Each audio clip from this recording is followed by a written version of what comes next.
Olá, boa noite, seja muito bem-vindo a uma Palavra da Vitória da Igreja Assembleia de Deus Ministério Kairos. Eu sou Avelino Ferreira e conversaremos hoje sobre um tema importante. Afinal de contas, a palavra tem poder? Vamos olhar à luz das Escrituras o que elas nos diz sobre aquilo que nós falamos, sobre como nós nos comunicamos. Pegue sua Bíblia. Dessa vez eu vou utilizar a versão Nova Almeida atualizada, a NAA. Abra ela em Provérbios, capítulo 12. Vamos ler os versículos 18 e 19. Diz assim a palavra de nosso Deus: As palavras precipitadas são como pontas de espada, mas as palavras dos sábios são remédio. Os lábios que falam a verdade permanecem para sempre, mas a língua mentirosa desaparece em um instante. Um dos grandes desafios que nós vemos hoje é sobre a forma como as pessoas interpretam a questão do poder da palavra. E, em muitos lugares a gente vê sendo mal utilizada, como se a minha palavra tivesse a força para obrigar a Deus a fazer algo por mim. Então, eu preciso de mais dinheiro, por exemplo. Senhor Deus, eu quero dinheiro, eu tomo posse do dinheiro, eu faço isso, eu faço aquilo. Ali como se fosse um mantra que eu estivesse repetindo, repetindo, repetindo, e Deus vai me obedecer à minha vontade.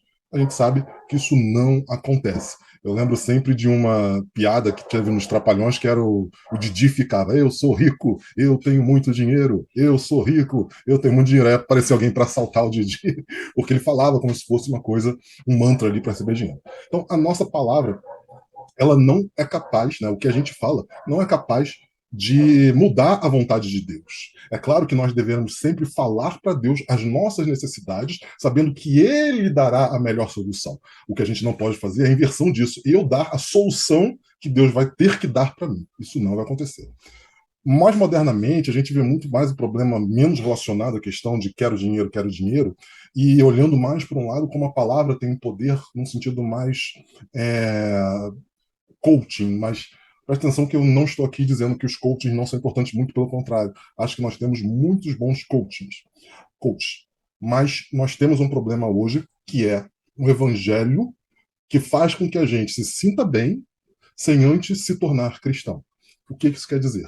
É um evangelho que você vai dizer, vai falar, vai repetir coisas para você sentir bem, mas não é um evangelho que te incomoda pelo pecado que você cometeu, não é um evangelho que coloca Jesus no centro da adoração, muito pelo contrário, acaba colocando você no centro da adoração, e isso é algo errado. Isso é algo que o evangelho não diz. Nessa vida tereis aflições, mas tendes bom ânimo, porque eu venci o mundo. Essa é a mensagem do Evangelho. Não adianta a gente ficar repetindo palavras, seja por uma questão financeira, ou seja porque eu quero me sentir bem e que isso vai acontecer. Não existe base bíblica para esse tipo de coisa. O que nós temos que fazer realmente é colocar as nossas necessidades na mão do Senhor e aguardar que a solução dele é boa, perfeita e agradável. Mas isso não quer dizer que o que a gente diz não tem impacto nenhum. Muito pelo contrário. Aquilo que nós falamos pode destruir alguém. Isso é uma coisa que todo cristão tem que tomar muito cuidado. A sua palavra, como dito lá em Provérbios, é ponta de espada ou remédio para outra pessoa. Tá? Como você trata os seus filhos? Eu tenho um caso assim que eu vivenciei, onde tinha um menino, né, na época era uma criança, e toda hora, né, os pais vinham com castigos físicos, né? A gente está falando aí dos anos 80, então né, ainda não tinha tanta discussão sobre o tratamento da criança, essa questão de ter ou não castigo físico. Né? Então era muito castigo físico, e toda hora, seu burro, seu isso, seu aquilo, seu burro, seu isso, seu aquilo, seu burro. E virou um adulto, né? Ele é um pouco mais velho do que eu hoje, e realmente ele virou aquilo que sempre chamaram ele. Né? Ele é uma pessoa ignorante, bruta, né? Assim, hoje ele se nega a aprender. Né? De certa forma, ele foi sendo criado naquilo ali. As palavras dos próprios pais deles, ao invés de abençoar o filho, maldisse o filho. Né? E eu não acredito, e não existe base bíblica também, para algo como uma maldição hereditária. Mas, sem sombra de dúvidas, aquilo que nós, no papel de pais, fazemos para os nossos filhos, interfere sim na vida deles. Nós não podemos ser uma ponta de espada nos nossos filhos, cutucando, cutucando eles, jogando para baixo. A gente tem que bendizer os nossos filhos a todo momento. Até mesmo no momento de castigo, nós temos que ser, olha, você está sendo castigado, mas de uma forma amorosa. Castigá-lo, né, que eu digo não com castigo físico, mas às vezes suprimindo ali um acesso à televisão, um acesso ao celular, ou deixando ali no cantinho do pensamento, algumas pessoas também usam isso, mas fazendo isso em amor e não na raiva, bem dizendo e nunca maldizendo. E também é verdade, assim como nós cuidamos dos nossos filhos, nós temos que ser remédio, nossa palavra tem que ser um remédio para os nossos ascendentes, para os nossos pais. Né? A idade, né, vai passando e é natural que exista uma inversão, né, no papel de quem consegue cuidar de quem. Né?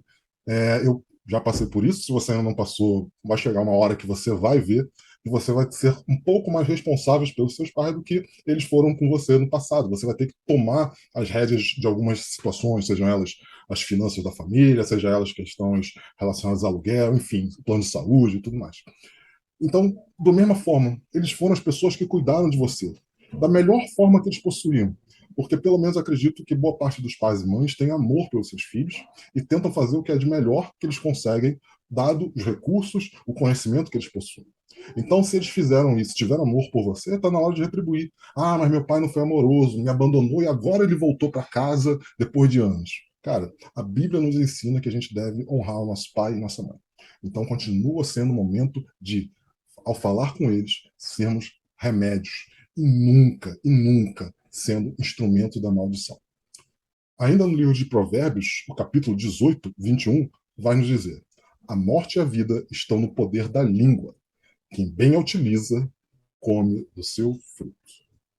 A morte e a, língua, a morte e a vida estão no poder daquilo que você fala. Dê vida para os seus filhos. Dê vida para os seus pais. Dê vida para a sua esposa, para o seu marido. E não morte. E muito cuidado com aquilo que a gente fala e com aquilo que a gente diz. Os tempos modernos ainda introduziram um pequeno desafio. Antigamente, basicamente, a forma como a gente tinha para engrandecer ou reduzir alguém era através da fala. Né? Mas, ultimamente, a gente tem esse carinha aqui e os nossos computadores como também instrumento de comunicação. Aquilo que a gente escreve nas redes sociais, ou escreve no WhatsApp, ou escreve no blog, enfim, aquilo que a gente escreve, a gente tem que tomar muito cuidado. O nosso cuidado hoje não é apenas com a língua, mas é também com os nossos dedinhos, porque de fácil forma, porque de uma forma muito fácil, aquilo que a gente escreve acaba sendo ponta de espada e servindo para matar alguém espiritualmente ou até mesmo psicologicamente. Cuidado com aquilo que você escreve no seu WhatsApp, Facebook, Instagram, que se torna público. E aí eu faço uma pergunta que você deve responder a si mesmo. As suas redes honram o seu Deus? Elas demonstram que você é um servo de Deus ou demonstram que você é um cabo eleitoral de algum candidato da sua preferência? Elas demonstram que você é um servo de Deus ou demonstram que você é mais um baladeiro que está sempre viajando, restaurante e tudo mais? As suas redes sociais honram o Senhor? Atenção, não estou dizendo aqui que você não possa ter uma opinião política. Não estou dizendo aqui que você não possa viajar e postar fotos da sua viagem. Isso pode ser feito. Mas o grande detalhe é que aquilo que você escreve deve honrar o Senhor. Até mesmo no momento que você coloca a sua posição política, você tem que tomar cuidado com o que você escreve para que você não seja agressivo contra as pessoas. Nós estamos vivendo um momento muito polarizado politicamente e provavelmente o outro lado vai enxergar aquilo como uma afronta. Particularmente eu, enquanto Avelino, prefiro não publicar coisas políticas para evitar esse espaço, porque eu gostaria muito que as minhas redes sociais honrassem a Deus e falassem da verdade de Deus.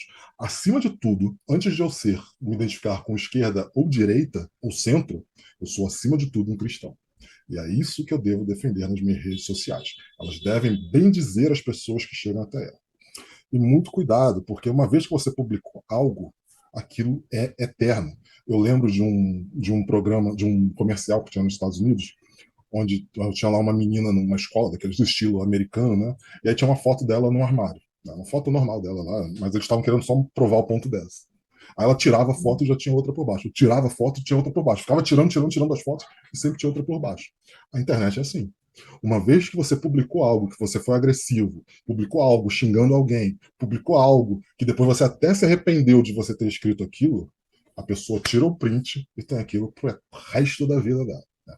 Ela pode usar contra você no seu pior momento.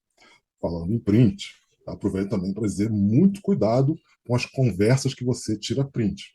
Às vezes print é quando você tira uma espécie de foto do que está na tela do seu celular, né? Muito cuidado que às vezes, pô, fulano falou tal coisa aqui, aí você vai tirar o print e manda para outra pessoa, né? Você não sabe o quão amigo é essa outra pessoa. Pode ser que ela pegue aquela ali e mande justamente para a pessoa que você falou mal. Então, muito cuidado ao se locomover na internet, porque a internet tem perigos próprios. Tá? A palavra que a gente coloca na internet, pode ser ela através de imagem, através de um post, enfim, através de um áudio, ela vai se tornar eterna. A gente tem que tomar muito cuidado, porque mesmo que a gente se arrependa, pode ser que não tenha mais volta o que a gente colocou lá. Outra coisa que nós devemos tomar muito cuidado com relação à nossa palavra é sobre como nós somos. Muitas das vezes as pessoas gostam de dizer assim: eu sou uma pessoa colérica. Eu não levo desaforo para casa.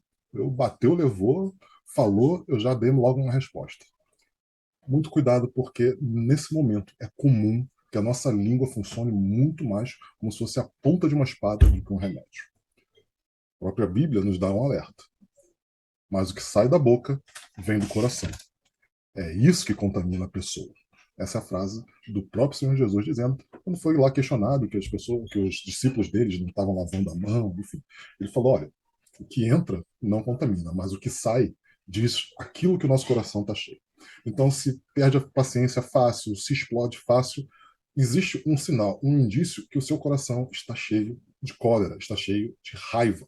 E é algo a se tratar. É óbvio que há momentos na nossa vida onde a gente acaba perdendo essa habilidade de se comunicar de uma forma agradável, né? A gente passa por alguns problemas na vida, dependendo daquilo que acontece, você acaba ali tendo uma resposta ou um diálogo desagradável, né?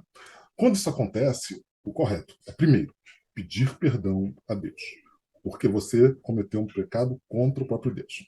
Antes que esse culto termine e antes que o galo cante, eu vou repetir 3 vezes.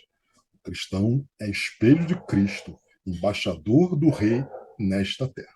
Então, aquilo que nós fazemos contra os nossos irmãos, contra as pessoas que nós estamos falando, nós estamos fazendo não só contra elas, mas contra o próprio Deus. Então, primeira coisa, pedir perdão ao próprio Deus. E segundo, pedir perdão à pessoa que você que acabou sofrendo ali com aquela resposta atravessada ou aquela coisa que você falou ali que não faz tanto sentido. Tem uma frase que eu acho muito boa. O autor dela é um autor desconhecido, mas diz assim: há 3 coisas na vida que nunca voltam atrás: a flecha lançada, a palavra pronunciada e a oportunidade perdida. Não é uma frase bíblica, mas é uma frase que eu acho realmente muito boa. Se você atacar alguém, né, pode ser fisicamente, não tem como voltar atrás, né? Você, né, não sei como é que foi a sua infância, mas na escola, quando a briga começava, cara, você tinha que ir até o fim, né? Até chegar alguém para você apartar ali as crianças, né? É a mesma coisa. Uma vez que você atacou alguém, o negócio vai acabar indo até o final. Depois que você falou alguma coisa para alguém, depois que você pronunciou a palavra, não tem mais volta. Pelo mais que você peça desculpas, já foi feita a marca ali. E se você perdeu uma oportunidade, por exemplo, de falar da palavra de Deus, de pregar a palavra de Deus, você perdeu. Não volta atrás. Por isso que a gente deve estar atento para evitar que a nossa palavra seja a ponta da espada. Nós devemos buscar sempre utilizar os meios de comunicação que nós temos à mão para o bem, seja a palavra ou os nossos dedinhos, a nossa escrita no celular. A nossa palavra deve ser sempre o remédio, o bálsamo que a gente está dando nas pessoas. Então, por exemplo, cheguei num ambiente e estou vendo uma discussão, não é meu papel enquanto cristão inflamar ainda mais a discussão. Eu não estou ali para botar lenha na fogueira, não estou ali para apagar incêndio com querosene. Eu estou ali, pelo contrário, para trazer a paz àquele lugar. Eu estou vendo ali uma fofocaiada, estou vendo ali um monte de gente fazendo fofoca, eu não vou entrar ali, e aí, o que está rolando? Estão falando sobre o quê? Não, eu estou vendo fofoca, eu me afasto, ou então eu chego lá e falo: cara, ó, isso aí que vocês estão fazendo é fofoca. Você chega para cortar esse tipo de coisa. Você não vai iniciar uma contenda, né? Você está vendo um ambiente tenso, não é você que vai ser o primeiro a começar a agressão. Fuja das brigas. Né? Quando estiver vendo uma briga acontecendo, fuja delas. Né?